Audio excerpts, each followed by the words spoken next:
Are you able to see the screen? Yes, sir. Okay. Okay. Right.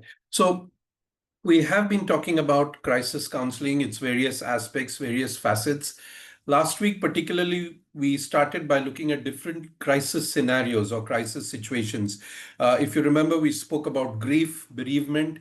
Um, as I said last week, grief or bereavement is one of those situations where inevitably you will find yourself. It's not one of those odd situations that may or may not happen. It can happen. I mean, it will happen. If not now, at some point in your ministry or at some point in your interactions, it will happen. Also, remember what I said, that when it comes to grief, we are not speaking about grief only in terms of death of a loved one. Grief is basically the loss of anything that is dear to you. It can be a person, that's why we talk about death. It can be a job, it can be a transfer, it can be relationships that may get disrupted because of moving from one place, or if the other person moves away, so on and so forth. It can even be a thing, something that, let's say, your parents or someone who loves you has given you. There is more sentimental value attached to it, and you lose it. You can grieve over even a thing that has been lost. Now, this evening, what I want to do is I want to look at two other scenarios, which again we may kind of face. The first scenario that we will be looking at is natural disaster. Again, we live in a world, or we live in a context where natural disasters occur in different levels. It can be an earthquake, a flash flood, or right now, what is happening in the north, the Punjab state, and all of the other places.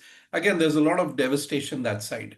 So imagine if you were a counselor over there, how would you actually respond to the people who are coming, who have experienced that kind of grief or who have experienced that kind of a particular loss? I want to begin with showing you a small video.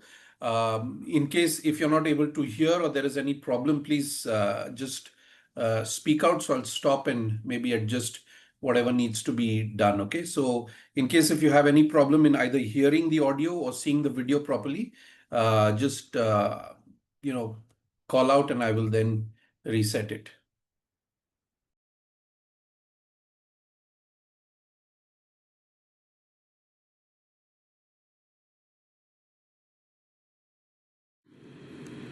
At 5 p.m., 2100 UTC, the center of Hurricane Sandy was located by an Air Force Reserve Hurricane Hunter aircraft and NOAA Doppler weather radars to be near latitude 38.8 north, longitude 74.4 west. Sandy is moving toward the west-northwest near 28 miles per hour. This general motion is expected to continue through this evening until landfall occurs. Hurricane force winds extend outward up to 175 miles.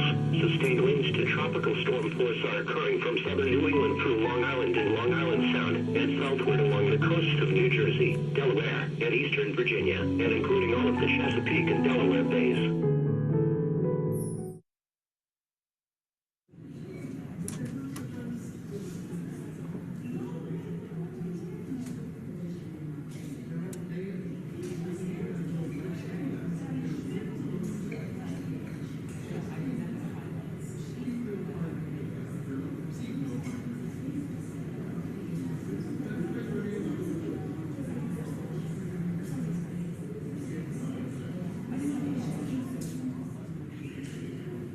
Hi. I couldn't help but notice you were just standing here. You look a little lost. How you doing? Oh, I'm sorry. I'm George. I'm from Disaster Relief. You know, sometimes things like this, you just leave us feeling overwhelmed. My house is gone. My belongings are all gone. So your house was one of those lost in the storm surge? My dad was in construction for years and... Excuse me, would you like to sit down?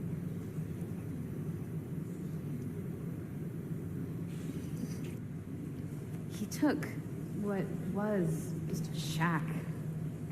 And he turned it into this beautiful home with a porch out front. He loved it when I helped. He was always improving it somehow. My favorite memories as a child were helping him build that house.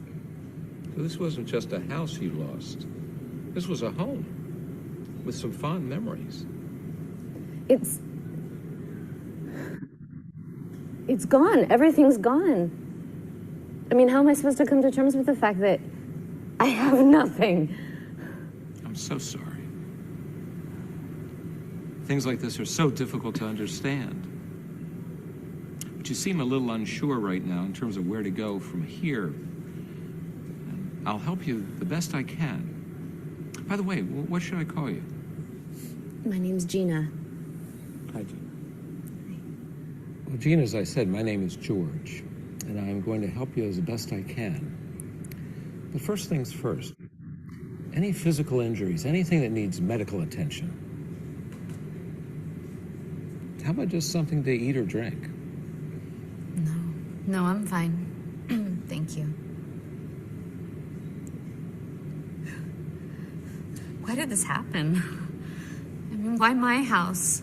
If you look, my neighbor's house is completely untouched. So how's mine gone? Doesn't seem fair, does it? Gina, perhaps if I can help you the best I possibly can, it would help to just get a sense of what you've been through. Maybe, can you just tell me what happened? I was home when the storm hit. My neighbor called because she was worried that I was home. And because she kept insisting that I go to her house, I went. Because at the time I was convinced that nothing could happen to my house. So I waited with my neighbor and her husband in their home. We ended up having some drinks to pass the time and lift our spirits.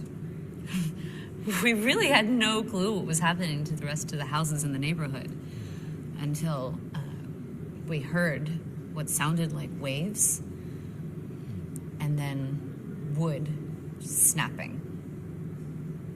I went to the window and I watched a tree came down on my house and it crushed it completely.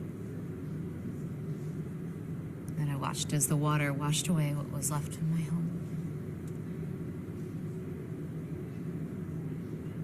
After that, I shut down. I just stood for a long time looking at the spot where my house had been. We spend our whole lives trying to control the things around us. And then nature comes along and in a heartbeat reminds us we're not in control.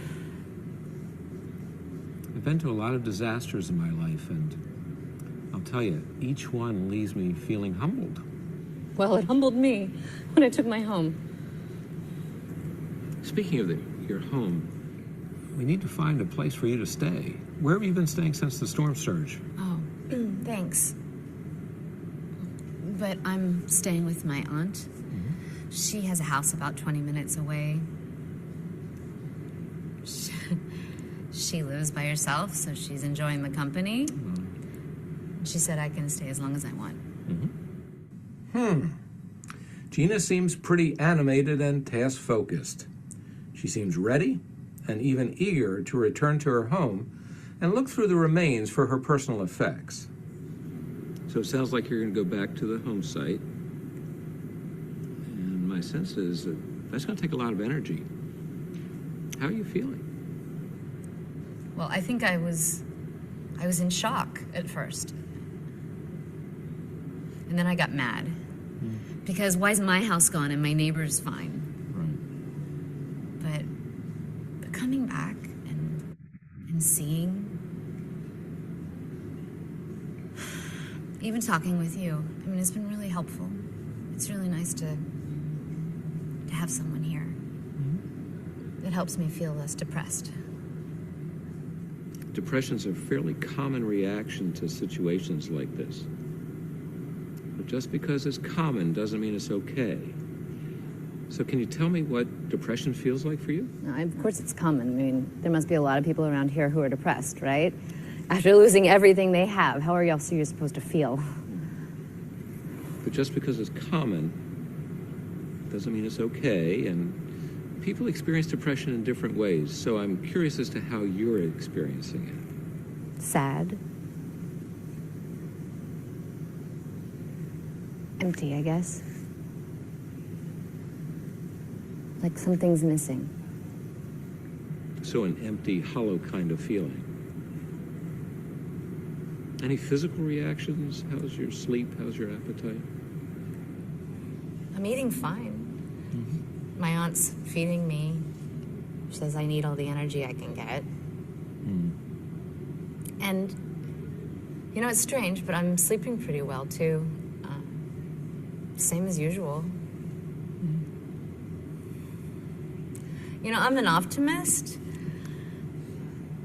so I know this will pass. It's just like that song. The sun will come out tomorrow. The sun will come out tomorrow. It's just hard right now.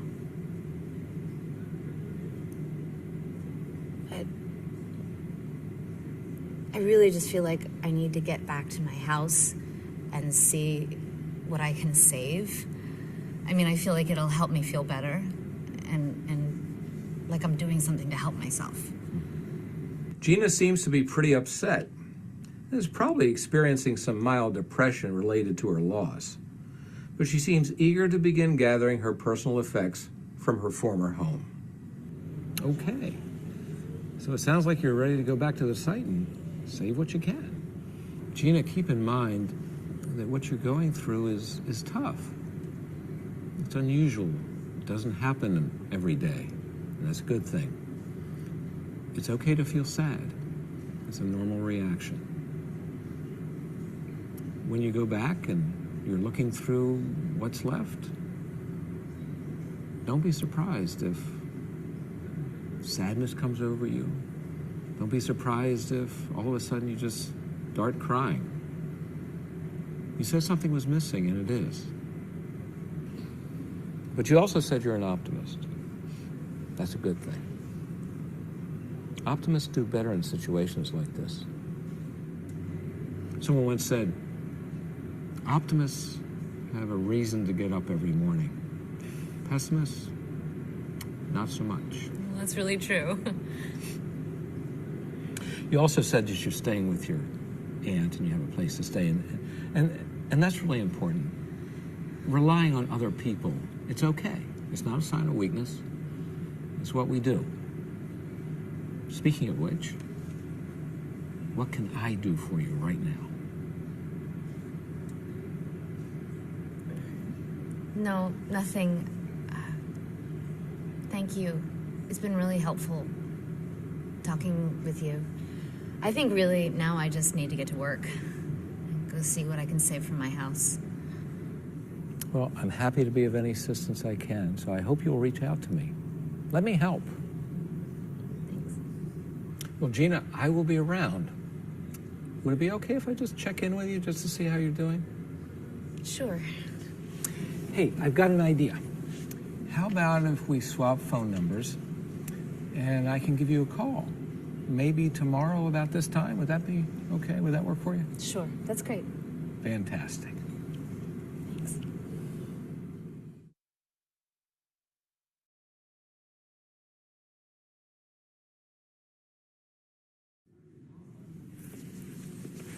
Hey, Gina.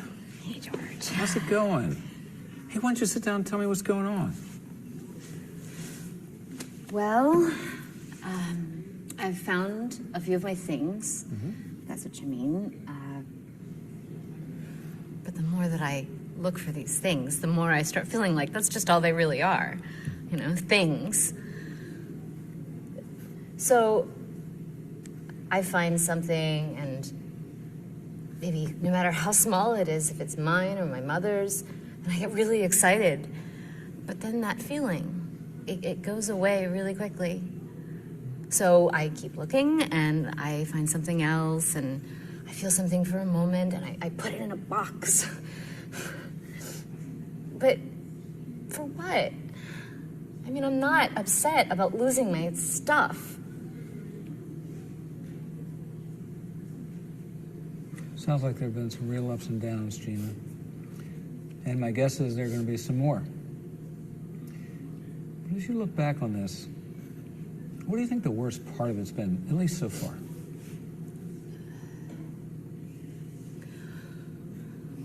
I've lost memories. I've lost a part of my life. I lost the people who were in it. I mean, I can rebuild a house, and the insurance company's been very helpful. I can buy new stuff, but the ones I lost, it's like they were keeping a moment alive. And without those things tying me to those moments, I'm worried that I'll end up forgetting. So the worst part is the fear of losing the memories. Well, memories are important. Losing those memories is frightening, I'm sure. And I want you to keep searching for those things. Search as long and hard as you want. But I'd like you to think about something. Memories aren't in the things. All those precious memories are with you. They're in your mind, they're in your heart. And you take them with you wherever you go and wherever you go. And they can be back with you whenever you want. Does that make any sense? Hey, I've been assigned someplace else, so I'll be leaving. But I'd like to leave you with some contact information, a phone number, contact person, and a local counseling center. And you may need them in the future, you may not. But I think it would be a good idea to just reach out to them in maybe a week or so. You know, it's sometimes really helpful to just talk about things. And just have somebody listen. With no expectation that they're going to solve your problems. But just have an ear, a friendly ear. And if you don't mind, I'd like to reach out to you in about a week and just touch base. Would that be okay? Yes. Thank you. Oh, you're welcome. It's going to get better.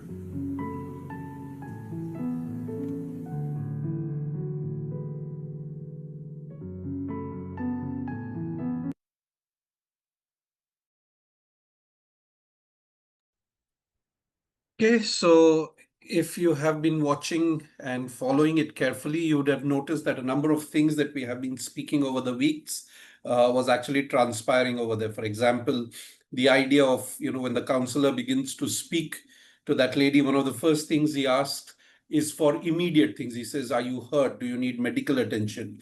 Then the second thing he speaks about is immediate safety. Do you have a place to stay? How are you kind of coping up with it? Then he moves to the emotional and the other things. So remember, that's one of the patterns we always follow. We begin with what is there. Again, one of the things he kind of constantly, spoke about is how you feel right now, rather than not what has happened or where it is, but you begin with the emotional level of where a person is. So remember some of the things, these are applicable across the board, whether it is grief, whether it is trauma, whether it is natural disaster. Another topic that we're going to look at is suicide. So whether it is any of these topics, these are some of the overall principles that we need to be concerned about.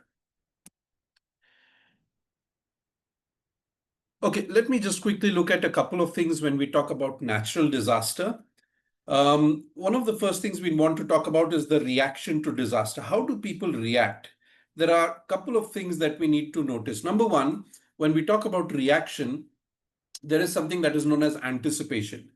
Many disasters, both natural or man-made, can be predicted. So yes, something like earthquake cannot be predicted. Maybe some of the other things that happened, like a tsunami, may not necessarily be predicted.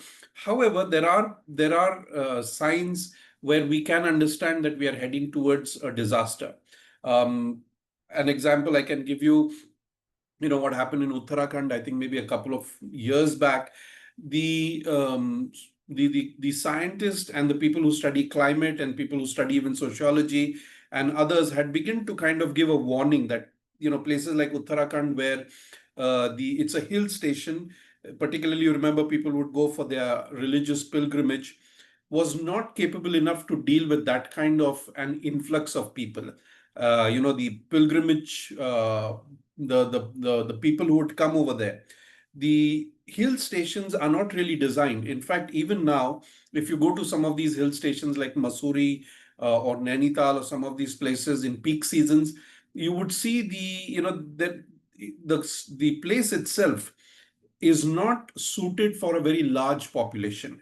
But what happens is, because these are becoming destination points, these are becoming holiday points, they go over there, and the natural impact is felt on the ecology. So, in some sense, we can actually predict certain natural disasters. Maybe not with accuracy saying that this is going to happen at this time, but we can say that, okay, if this continues in this way, a flood or a landslide or something like that is bound to happen. Again, in Bombay, these mango groves that were cut down. The again Scientists warned that if we do that, then the water from the sea will come in. There will be flooding. Again, we are witnessing that. So there is a place where we can anticipate it. Crises like disturbances, mining, and other industrial disasters can also be foretold. Secondly, when we talk about reaction, is the impact. Consequently, the immediate impact of disaster is often disbelief. People may be dazed or immobile, or they may rush into action without proper thought for the consequence. So, when something hits us, or when we encounter something, our first response often is that we are either numb, we are immobilized, or there is also the danger that you rush into it not knowing the danger it actually holds. An example I can give you is, if you remember, I think it's many, many years now, Bhopal gas tragedy that happened maybe 20 or maybe 30 years back. It is said that when the gas leaked, the alarm went off. And when the alarm went off, the sirens went off. People who stayed near the factory, near that particular factory, had never heard that alarm go off, had never heard that siren go off. So they were kind of curious as to where the sound is coming. So they actually came to the factory to investigate what is it that had set on the alarm. Rather than them, running away, they actually came to the factory. And that's why the death toll and the tragedy that unfolded was quite high. The number was quite high. Because in India, unlike in the Western states, we do not have what is known as fire drill. Now we have, maybe in offices, it's something that we have started. Schools we have started, but a lot of for the longest time, even when we were growing up, we never had fire drills in school.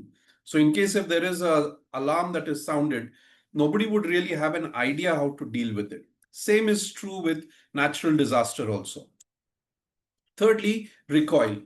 As the awful, irreversible reality of what has happened begins to sink in, emotional reactions of anxiety and fear occur, often with a feeling of helplessness, bewilderment, and fatigue. Now, again, you remember the video that we saw, that lady kept saying, why her house? Why not the neighbor's house? Or rather, the neighbor's house was intact. Why did my house had to get? So there is a sense of helplessness, particularly against natural disaster.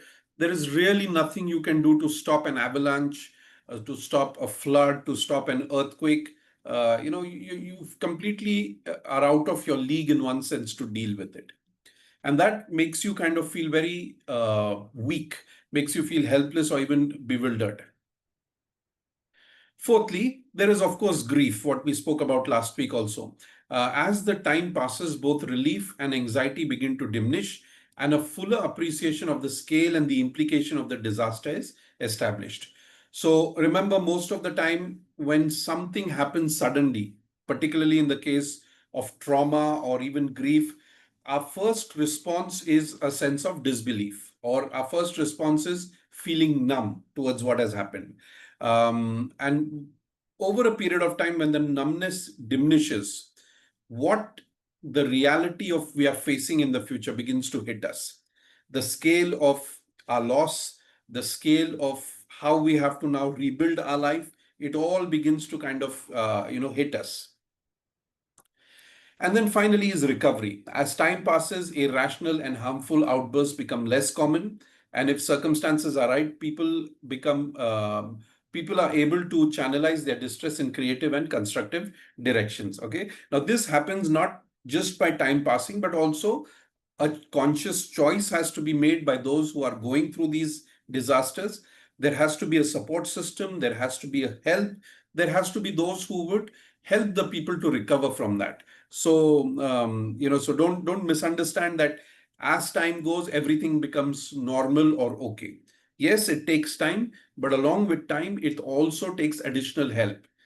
One key thing is the person's own willingness to deal with the disaster at hand in a positive and in a constructive manner. When we talk about natural disasters, we also need to talk about the psychological impact of natural disasters. Three key things we need to remember. The first one is immediate reaction.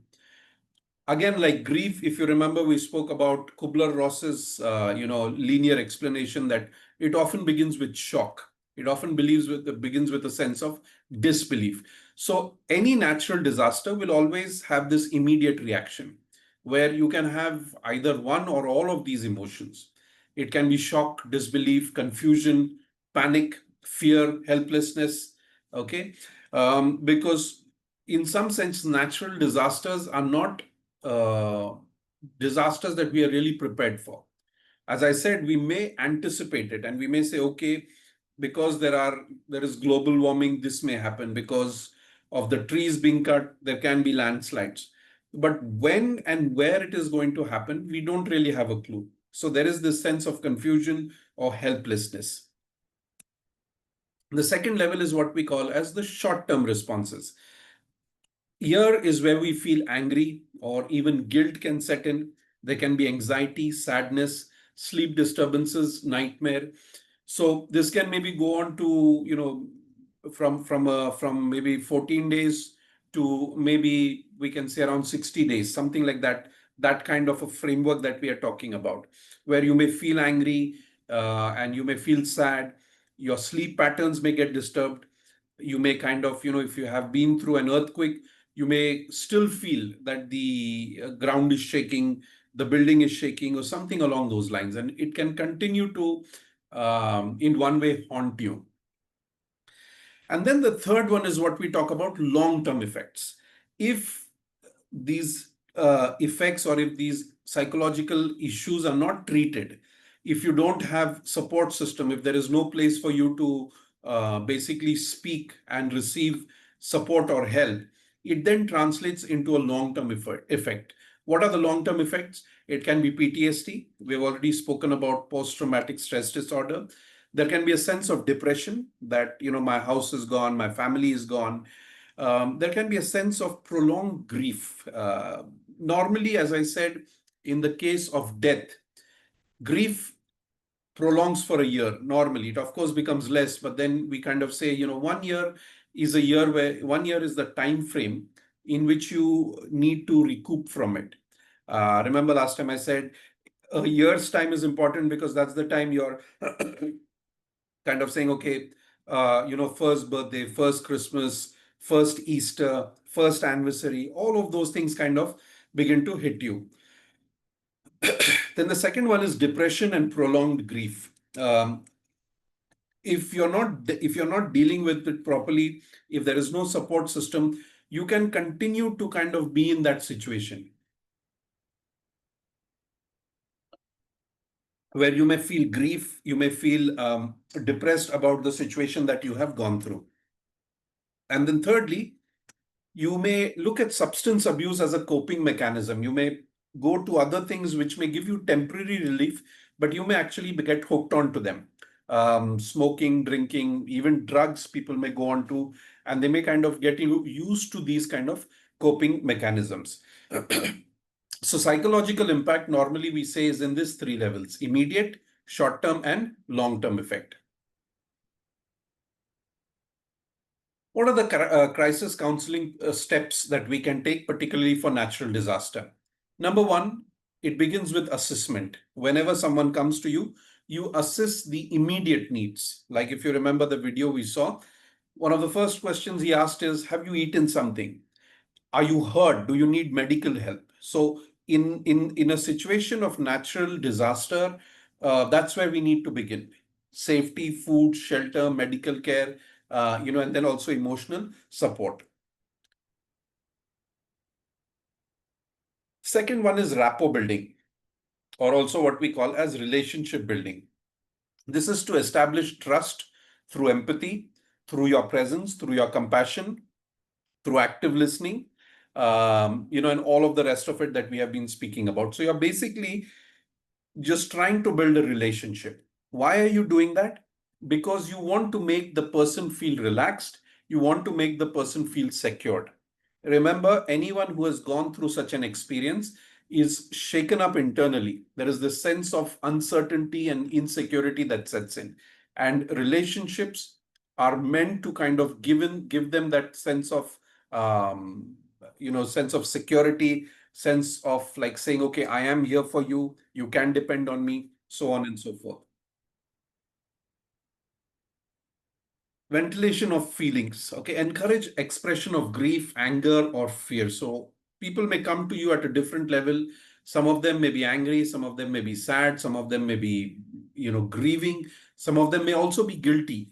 In a natural disaster, if some members of the family have died while others have survived, the surviving members have what is known in psychology, we call it survivor's guilt.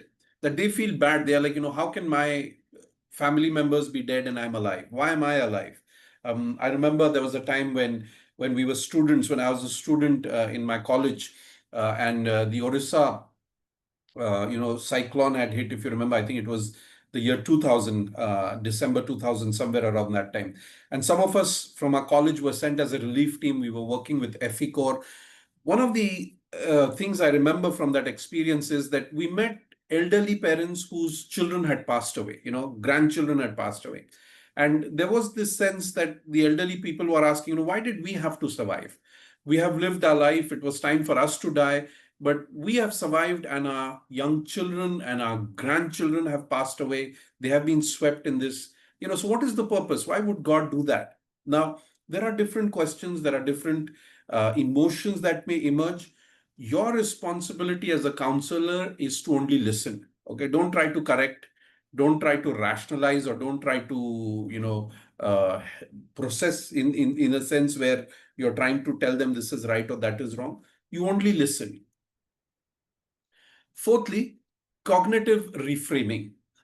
Cognition only means how you think.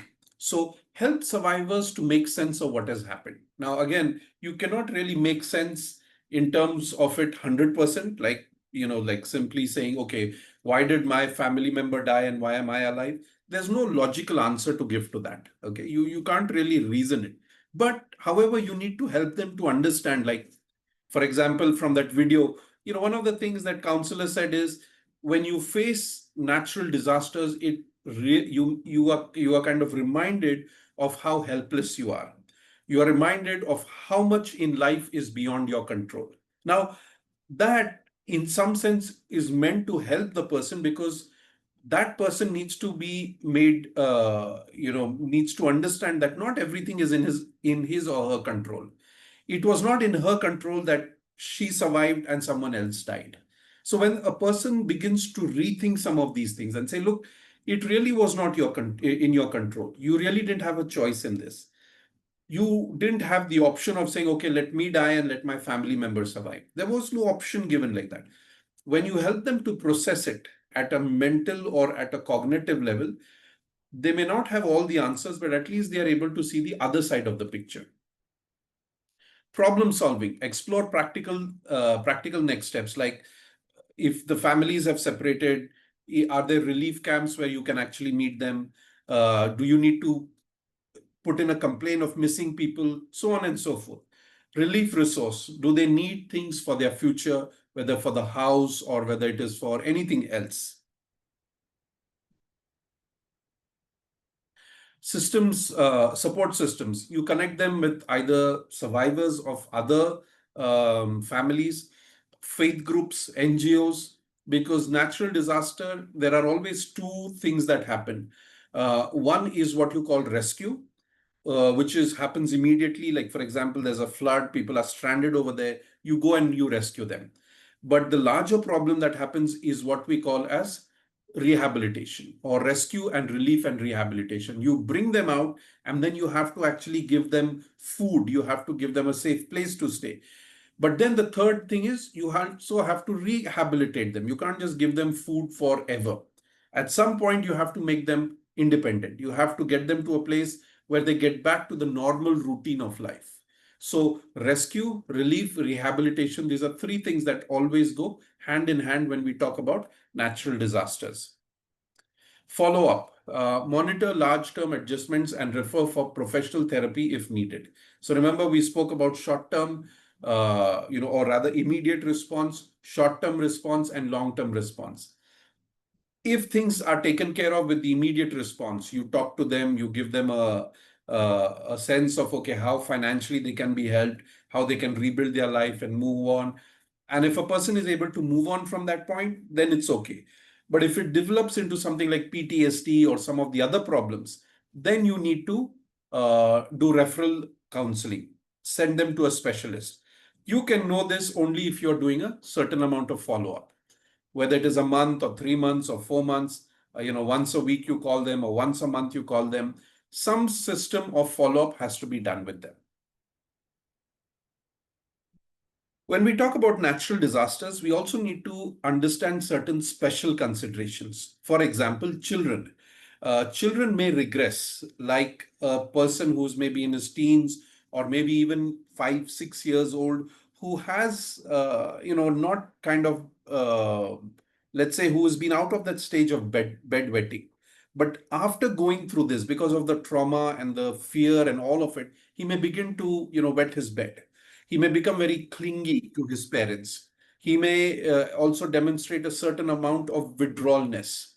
When that happens, you need to take special attention, whether it is to reassure the child, whether you talk to the child through play therapy or through a specialist, however it is. But these are signs that need to be looked into. The elderly may face increased vulnerability, a loss of independence, particularly, as I said, if one of the family members has passed away, the elderly will always feel, okay, why them and not us? Thirdly, cultural sensitivity. Okay, different cultures will have different places or different ways in which people mourn the loss. So be sensitive to that as a counselor. Faith dimension. Survivors may question God, struggle with doubt, and counselors must respond with empathy, not pat answers. Okay, so as I said, when people go through grief, when people go through pain, what they need is not jargons or theological cliches. Sometimes the words that we use, like, oh, this is God's will, God has a better plan, or something like that. Again, I have spoken about this. You remember Job's friends, when Job is going through his crisis, the things that Job's friends actually tell Job, from a strict theological perspective, there is nothing wrong in it. Their theology was not wrong, but their heart of compassion was completely misplaced. They were not compassionate towards his pain. They were more at a level where they were judging him. So our faith dimension is meant to encourage people, not to kind of, look down on them, that say, okay, how can you question God, or how can you, leave your faith if you're going through a crisis? Understand what their situation is. Pastoral care and counseling within the context of natural disasters. Couple of things. Number one, victims must be supported and encouraged to express grief, and opportunities must be provided to talk, cry, and rage. So people who are survivors, you support them. How do you support them? You support them with what we call as the ministry of presence. You be with them. You talk to them. You talk to them at their level. If they are angry, if they are sad, you identify with them. Okay, you don't kind of try to preach them at that particular point of time. During the impact and recoil stage, the ability of pastors and caregivers is to remain calm in the face of chaos. So when people are recovering from it, and they may be very agitated, they may be very angry, they may be very emotionally, they may be very unstable. It is very important that the counselors or the caregivers or the pastors who are in that situation must kind of be in an contrary emotional stage. If the person in front of you is very angry, you need to be calm. If the person in front of you is very, very agitated, your presence should bring a certain amount of stability over there. Okay. So don't match the emotion in this sense. So if he's angry, you are also angry with him. If he's upset, you're also upset why he's speaking against God and religion and faith and so on. Don't do those things. Okay. You need to be actually in a way that helps the situation to be calm. People need time to grieve, to grasp desperately with the past, to recognize that what has happened cannot be undone. So, as a pastor, as a counselor, remember that for those who have gone through that situation, they will need some time. Like Kubler-Ross speaks about, she speaks about the numbness, she speaks about the denial, and then the anger, and then the acceptance is the last step on those five, linear models. So give people some time. Let them grieve, let them heal according to their own time. Again, of course, I'm not saying that give them like years to deal with it, but there are of course time frames. But don't immediately start pushing for corrective steps or corrective living or even corrective thinking. So let them grieve, let them deal with it in a way that is appropriate for them. Every person grieves, every person deals with situations differently. So there is no ABC or there is no kind of a custom made time. Okay, so as a counselor, you need to be sensitive. As a counselor, you need to be open and careful to making these judgment calls. Okay, any questions regarding natural disaster before we move to the next one? Does anyone have any questions that they would like to ask before we move to the next aspect of it? No, sir. No? Okay. So I want to look at another subject that is suicide. Suicide again, you may or may not experience that within the context of your situation, but this is something that is becoming very, very rampant now again, particularly when we talk about students who are not doing well in studies, students who struggle with academics, young people who have a failed love life, so there are a number of reasons, and people, you have more and more stories emerging. So as a counselor, you need to be prepared to understand the dynamics of this and also how to prevent it. Okay. Couple of things I want to talk about when we talk about suicide. Um, Definition of suicide is the act of intentionally causing one's own death. I'll talk about this a bit more in detail, but a very brief definition or understanding is when you basically kill yourself. One of the leading causes of death worldwide, especially among youth and middle-age groups. Okay, so suicide still remains one of the highest reasons why people die, and it's concerning because it is preventable. Okay, maybe something like cancer or even accidents that happen may not. You can't necessarily put them in a bracket and say, okay, this is preventable because of the certain things like, let's say, cancer, a body type, genes, heart attacks, whatever it may be. Okay, may be bound to happen, but suicide is one of those things that can be prevented. It's a preventable phenomena, and yet is one of the leading causes of death. Why are we concerned with it in crisis counseling? Is largely because suicide itself is an outcome of an unresolved crisis. It is a symptom of a deeper problem. People give up or rather end their life because at some level they have not been able to deal with life situation, whether it is emotional, relational, financial, spiritual, whatever it may be. And if you are careful, sensitive, and open, immediate intervention can save those lives which were otherwise being lost to suicide. Now, when we talk about suicide, there are two key things you need to remember. One is, of course, suicide, which I said in right at the beginning is the act of killing yourself, most often as a result of depression or other mental illness. But there is something else that is also we need to be understand it carefully. That is suicidal tendencies, or another word that is used is suicide ideation. Now, what is it that suicide tendencies or suicide ideation really talks about? Suicidal tendencies are thoughts that we have to kill ourselves and not necessarily to put it into practice. Okay. So a lot of time people have that thought in their mind that, oh, I wish I could just die and all my problems will finish. Largely speaking, if we were honest, at some point, maybe all of us at some point have that thought. We are like, well, especially when life becomes difficult, you take a step back and you say, I wish this all would just kind of finish. I wish I didn't have to face this problem. I wish I didn't have to face another day. But that does not necessarily translate into the action. So suicidal tendencies, suicidal ideation are very, very different from the act of suicide itself. And in suicidal tendencies, thoughts can range from a detailed plan to a fleeting consideration. It does not include the final act of suicide, of course, okay, or obviously. So it can be from just a thought. As I said, in the morning, you get up and you say, oh, I wish I didn't have to see this day. It can be just that fleeting thought and it goes away. But there are also cases where people prepare elaborate plans of how they're going to commit suicide. But at the last minute or at the time when they have to actually put it into practice, execute it, they don't do it for whatever reason it may be. All of that comes under suicidal tendencies or suicidal ideation. What are some of the symptoms when we talk about suicide? Number one, depression and isolation.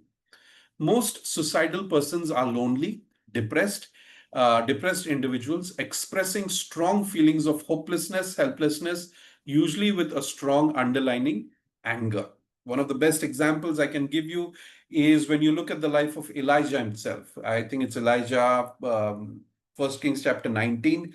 If you read that passage, Elijah is suicidal in that. He is what we would say suicidal ideation. He's telling the Lord that, it's better for me to die because I'm the only one who's standing up against the Baal religion or the Baal prophets. So two things you notice over there. He's lonely because he has cut his relation away from the servant, and he's also depressed because of the situation that is there.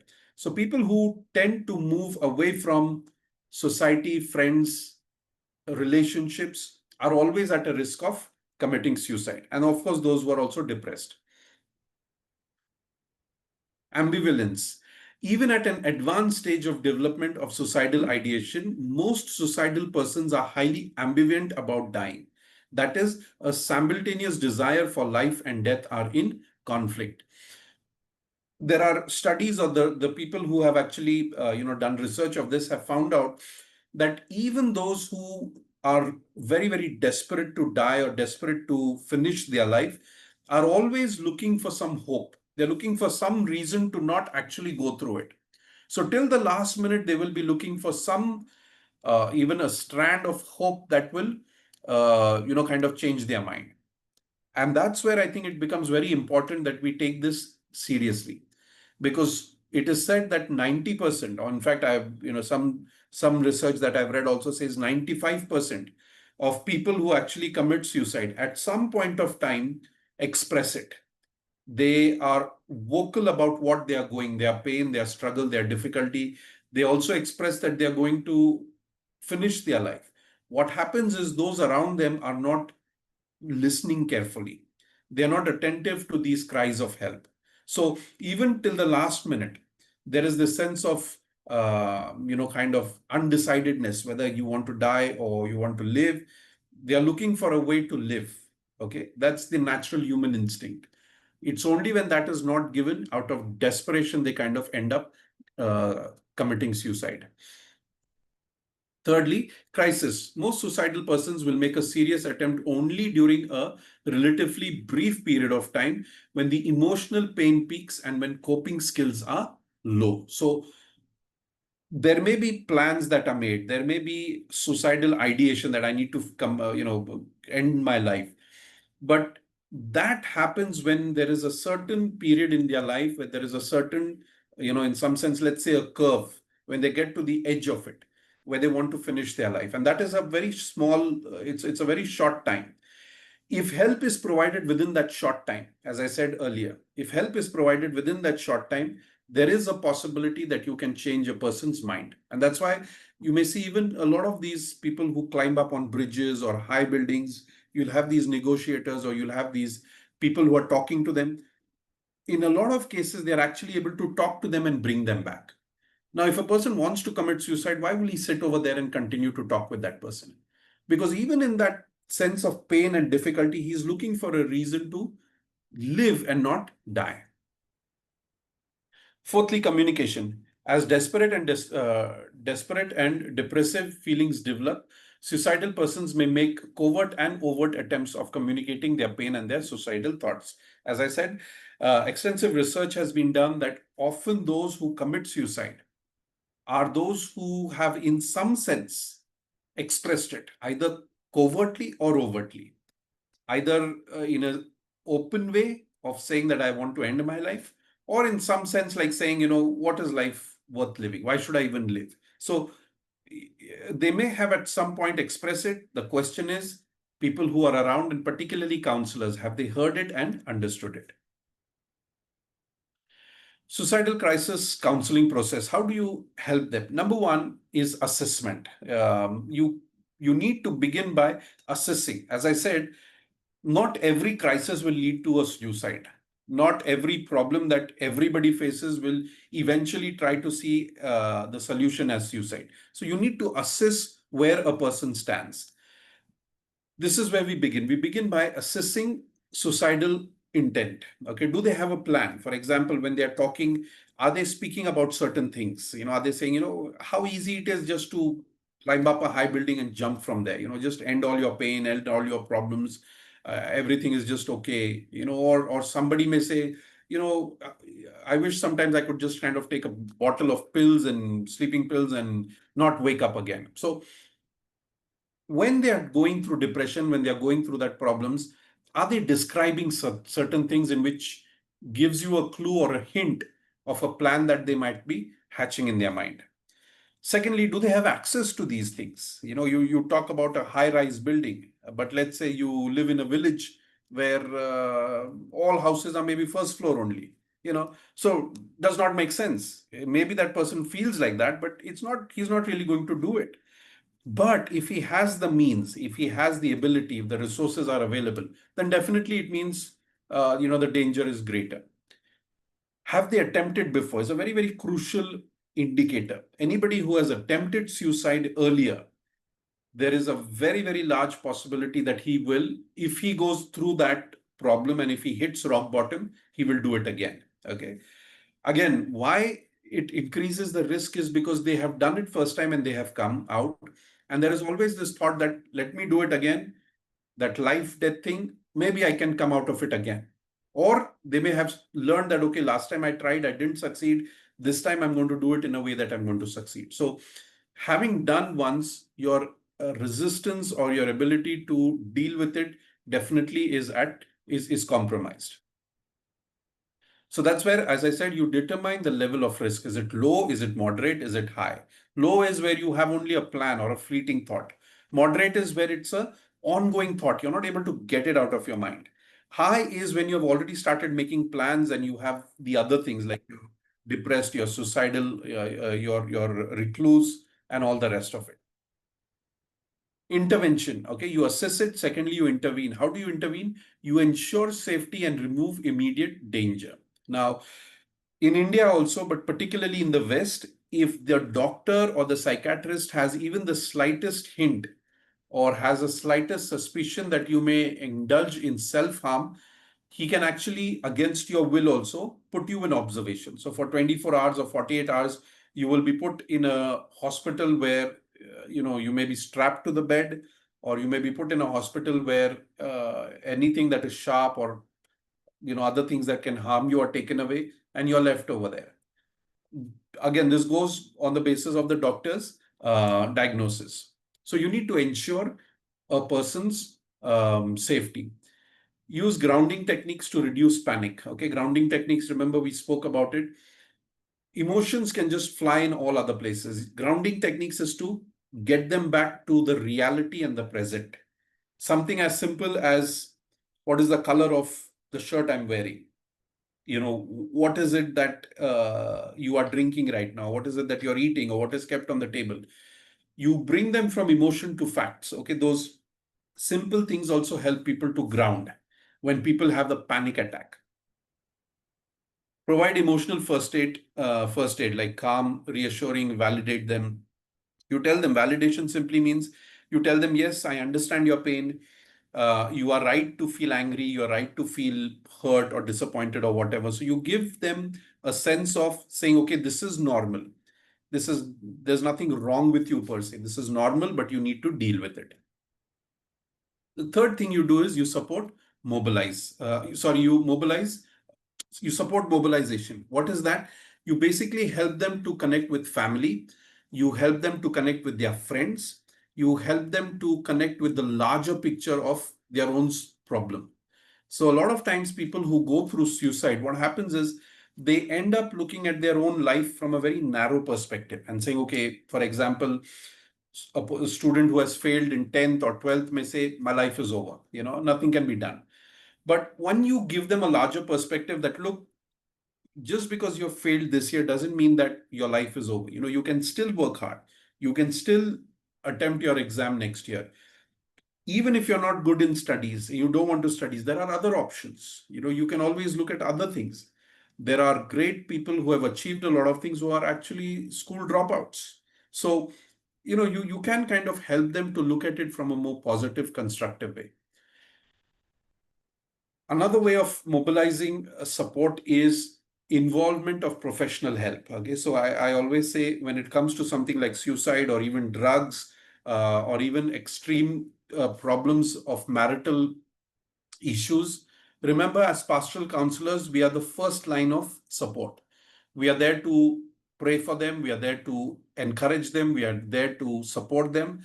But know your limits. Know that after a certain time, you cannot help a couple if there are serious problems. You cannot help a drug addict. You cannot help a person who's experiencing suicidal ideation at a very deeper level. What is the thing that you can do? Get a professional involved. Okay, whether it's a psychiatrist, whether it's a doctor, whether it is a crisis helpline. Particularly with suicide, there are a number of online helps, supports, call centers that are working. Have those numbers handy so that you can actually help others. Encourage use of community and faith resources. As I said, the beginning stage where a person begins to even ideate about suicide is by moving away from the community. In order for us to help him to recoup or rethink that, is to come back to the community. Having a support system does wonders to people who are emotionally low. Faith resources, talk about God, talk about God's perfect plan and the idea that God is still in control even when life takes you through difficult times. Once you feel that the person has kind of moved out of that that curve of suicide, still keep in touch, whether it is through regular phone calls, or whether it is once a month visitation or once a month, whatever it may be, at least for a certain time. Okay, again, you will need to take that call based on how serious the case is and how you have identified um, the risk level, whether it is moderate, whether it is low, whether it is high. If the risk level is high, you need to have meetings frequently. If the risk level is very, very low, you can space out the meeting. So maybe once a month or once in 2 months, whatever it may be. Encourage ongoing therapy and support groups. Okay. So even when your one-on-one counseling may be terminated, encourage him to be a part of a group, because that's where it becomes very important for them to speak what they have on their mind, what they have in their heart, listen from others, how they are dealing with it, and then be able to kind of deal with their own problem. Follow-up also is long-term. Okay. Address underlying depression, trauma, or addiction. If a person is suicidal because of some reason in their life, okay, for example, let's say there is relational issues, financial issues, you cannot just at a cognitive level help them unless the root cause is dealt with. So if it is a financial problem, look for ways in which this person can get back, earning something, can get himself out of that financial mess. You don't have to do it, but there are ways and means in which you can actually help them to come out of it. So when you're dealing with the root of the problem, only then the other things will be impacted. Pastoral intervention for when we talk about suicide. Number one, listening. As I said earlier also, majority of studies have shown that people who actually go through suicide have often at some level, overtly or covertly, express their desire to kill themselves. And a lot of times families come back and say, oh, yes, I remember he had said like this. I remember she had, in the course of conversation, made this comment. It is because we are not listening that we miss on these clues or what a person is trying to communicate to us. So listening is very important because most suicidal talks and behavior is at heart an attempt to communicate distress. Most suicidal people respond well when the communication is received by a sensitive, concerned listener. So, as I said, even those who want to end their life right till the end are in some sense looking for somebody to give them a hope and say, okay, look, there is something better. Whatever you're going through is not long lasting. At a certain time, this will change. You will, experience a different side of life. So they are waiting for that. And we can offer that only if we are listening. Evaluating suicidal risk. Because not every person who's depressed or who thinks about suicide represents a high suicidal risk. It is important to determine who among is vulnerable. Some factors to keep in mind: high stress factors, low personal resources, a history of previous suicide attempts, and the use of alcohol or drugs. Okay. So if you remember, right in the first class, we had spoken about this. We had said what makes a person crisis prone and factors that influence a person going into crisis. And some of the things we had said is his own personality. We had said about the fact that does he have a support system, his religious beliefs, the duration of what he's going through, the number of frequency by which the crisis is hitting him. All of these come into it.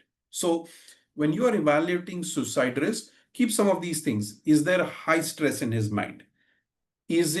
Does he have a strong support system? Is he someone who comes to church regularly? Does he have friends that he can fall back on? Based on that, you can then determine whether this is a high, low, or a extremely high level of suicidal risk.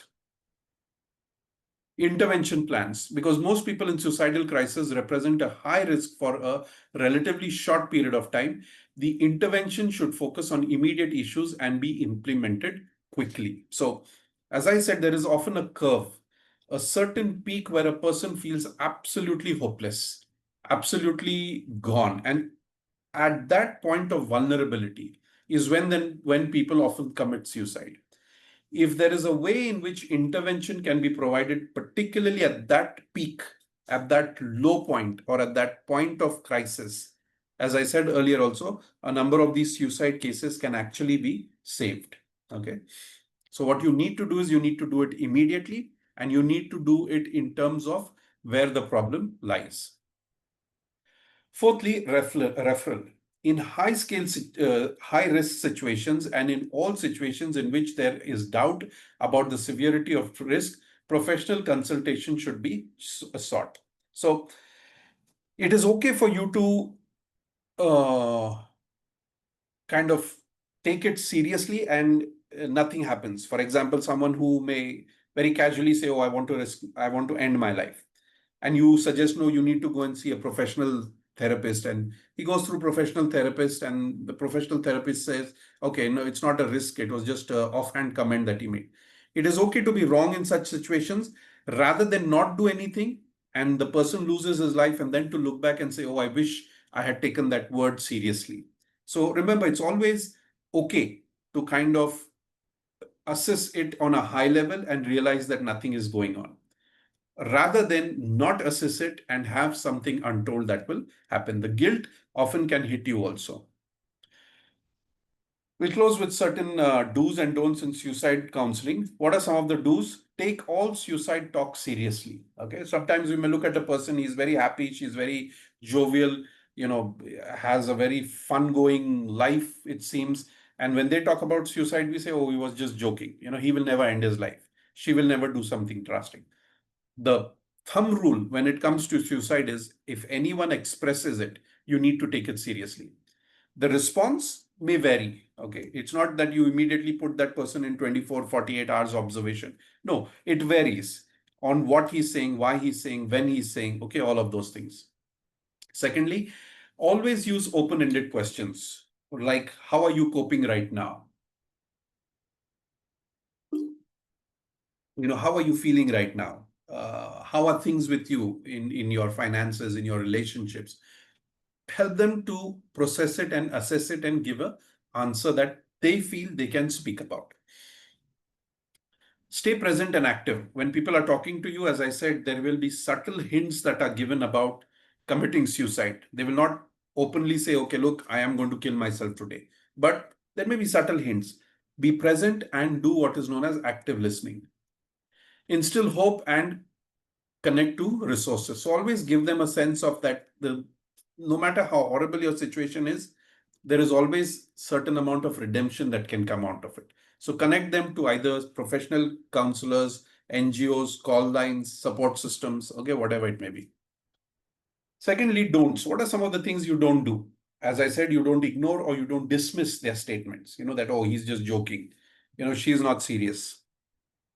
Don't preach, argue, or give cliches. Like, don't say suicide is a sin. Don't do it. God is the creator of life. Only He has the power to take it. Don't get into vague, lecturing, because that really doesn't help.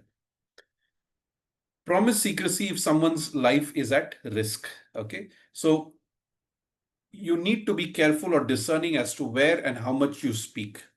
If someone shares a secret with you and says, okay, look, if this goes out, that person may take an extreme step of killing himself, learn to maintain that confidentiality.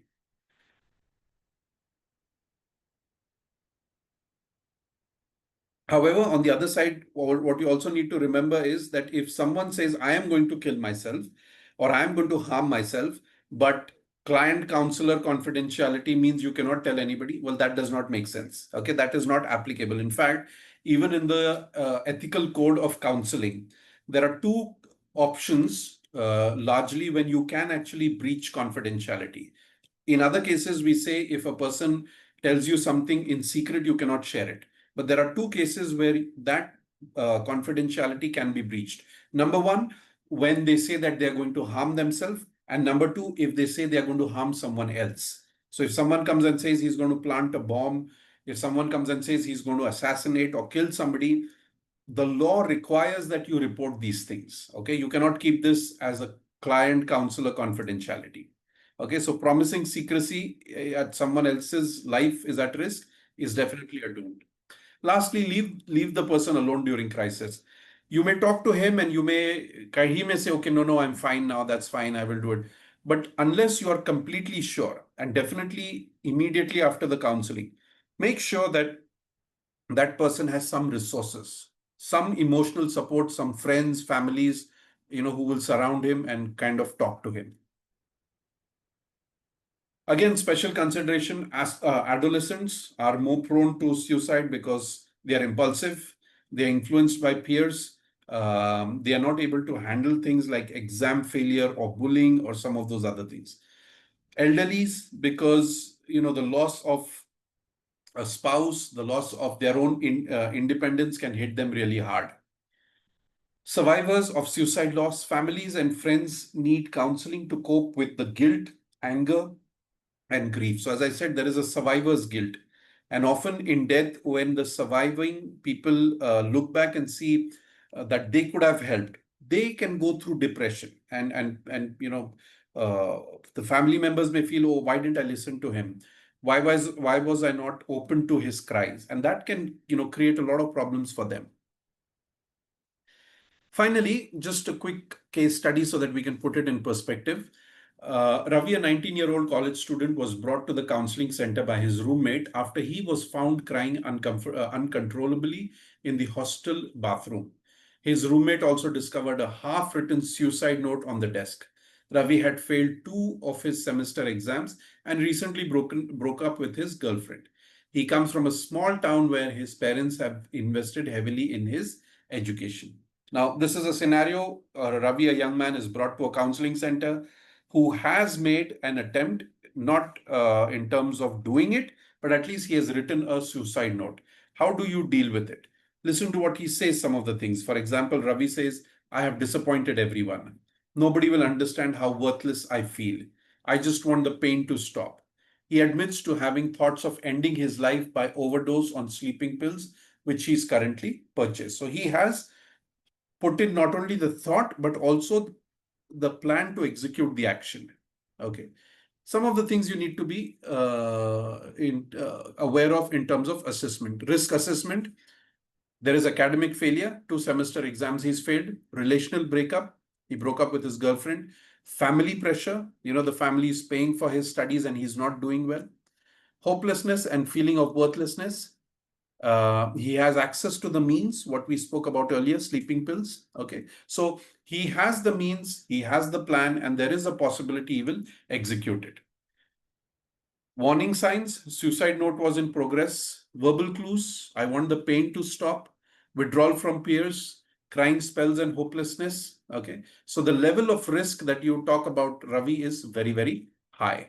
He has a clear plan, he has the access, he has expressed hopelessness. Okay. So remember, in terms of our assessment, we have looked at 4 things. That is, we look at the risk factor, we look at the warning signs, and then we also look at how, based on these 2 things, we also do an assessment of the risk and how high it is. Counselor's intervention, couple of things, immediate safety. Okay. One of the key things is don't leave him alone.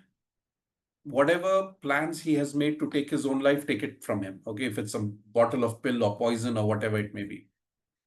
Active listening, listen to his struggles. Okay. Let him speak what he feels and why he's feeling the way it is. So you don't need to tell him, okay, forget about the girlfriend, you'll get another girl, forget about the studies, you will pass next year. Don't minimize his pain. Okay. Don't kind of demean him that you're a weakling to kind of resort to suicide rather than fighting your problem. So listen and validate. Explore alternatives. Help Ravi to see that academic failure is not final. That, as I said earlier, also people have failed, but failure becomes a stepping stone to success when you don't give up. Look for coping strategies that he had used during stressful times. Why didn't they work? How can they be alternate so that other things can be used? Mobilize support, whether it is, with Ravi's consent, talk to the parents, talk to the friends, talk to the teachers, give him a more encouraging environment. If need be, he needs to go to a psychiatrist. If not a psychiatrist, definitely he needs to go to a support group where others have tried to commit suicide and now kind of dealing with it or recovering from it. Think of how spiritually you can encourage him. Okay. If there is faith background to him, prayer, going to church, being a part of a religious community, all of those things help. And finally, a safety plan.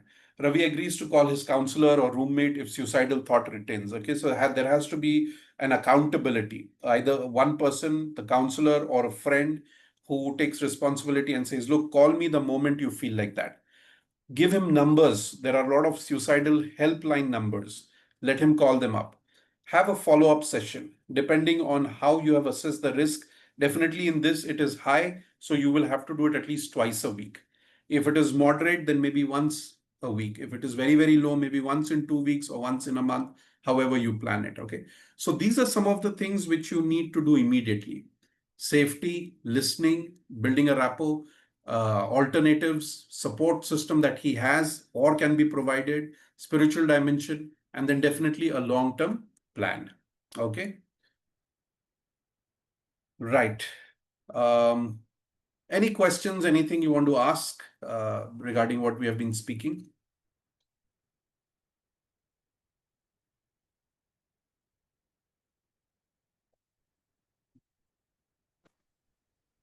Hi, sir. Yeah. I just want to ask that today one of our student, she came to me and she said that her 17-year-old brother, Mhm. he attempted like suicide, but his youngest sister, she Mhm. saw him and Mhm. somehow he escaped. He's fine, but the eldest sister, she is my student in this Bible college, so she Mhm. came to me and asked, ma'am, what to do, because he's very quiet, and when we ask, he's saying no, Mhm. nothing happened. This is the only thing he's saying, sir. So Mhm. how can I help this sister? Like, how can I help? Yeah, what are the things that I like to help, no, this family? Yeah. So I think one of the immediate things that need to be done is he needs to be monitored. If he has attempted and is not, the reason is not being told, which means, look, everybody will attempt suicide, something like suicide, because of an underlying issue. There will always be some reason. It may be trivial, it may be serious, but there is always something that motivates a person to do this kind of a thing. So he may not be able to talk about it right now because it just happened today, as you said, or it's very recent, but you will have to give him time to speak to it. Definitely during the time you have to monitor him. Okay, so don't leave him alone. You may have to do it in a way that he does not feel always like he's been, under the watch, but make sure somebody's in the room, somebody's checking on him, something like that. Secondly, I think the other thing is he will have to be taken to a counselor, someone who can actually talk to him, someone who can deal with it. Because as I said, one of the key things that has come up is someone who tries to attempt or even thinks about it and makes the plan, they are more at risk. Doesn't mean they will only. I'm not saying 100% he's going to attempt again, but the probability is always higher. So, two things right at the outset. One is you need to monitor him. Secondly, he has to be taken to a counselor or a psychiatrist or some professional person who can talk to him. And thirdly, or another thing I want to add is, unless the root cause of why he wants to do it is not found out, this will always be a problem. It's like a sword hanging over your head because you never know what the trigger point is. So it is important that, however, at certain point, you will have to find out what is gone wrong with it. So the best thing is take him to a counselor, take him to a psychiatrist who will actually deal with him in a professional manner. Yeah. Okay, sir. Sure, sir. I will talk about this with her, where she can convey this to her mother, and they will do Sure. something about it. Yeah. Thank you, sir. Yeah. Anybody else has any question or any clarifications?